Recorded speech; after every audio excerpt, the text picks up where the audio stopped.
नमस्कार मित्रांनो, 11 एप्रिल याच दिवशी 1827 साली क्रांतीसूर्य महात्मा ज्योतिबा फुले यांचा जन्म महाराष्ट्राच्या सातारा जिल्ह्यात एका माळी परिवारात झाला।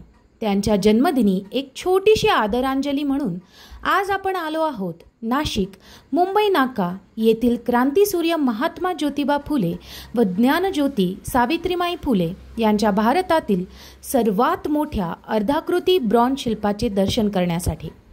राज्याचे माजी अन्न, नागरी पुरवठा व ग्राहक संरक्षण मंत्री छगन भुजबळजी यांच्या संकल्पनेतून मुंबई नाका येथील सावित्रीबाई फुले चौकात हे भव्य दिव्य स्मारक उभारले आहे।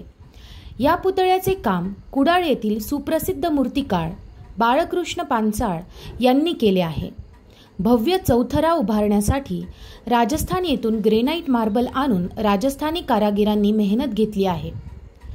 2710 चौरस मीटर जागेवर हे भव्य दिव्य स्मारक उभारण्यात आले आहे। स्मारकाच्या संपूर्ण परिसराला बगीचे, कारंजे व विद्युत रोषणाईने सुशोभित केले आहे। दोन्ही पुतळ्यांची रुंदी प्रत्येकी 14 फूट असून महात्मा फुलेंच्या पुतळ्याची उंची 18 फूट तर सावित्रीबाईंच्या पुतळ्याची उंची 16.5 फूट आहे। या भव्य कलाकृतीला पाहून मनाला समाधान लाभते की त्यांनी केलेल्या कार्याची आपल्याला व आपल्या येणाऱ्या पिढीला आठवण राहील व प्रेरणा आणि ऊर्जा रूपाने ते कायम आपल्या सोबत असतील।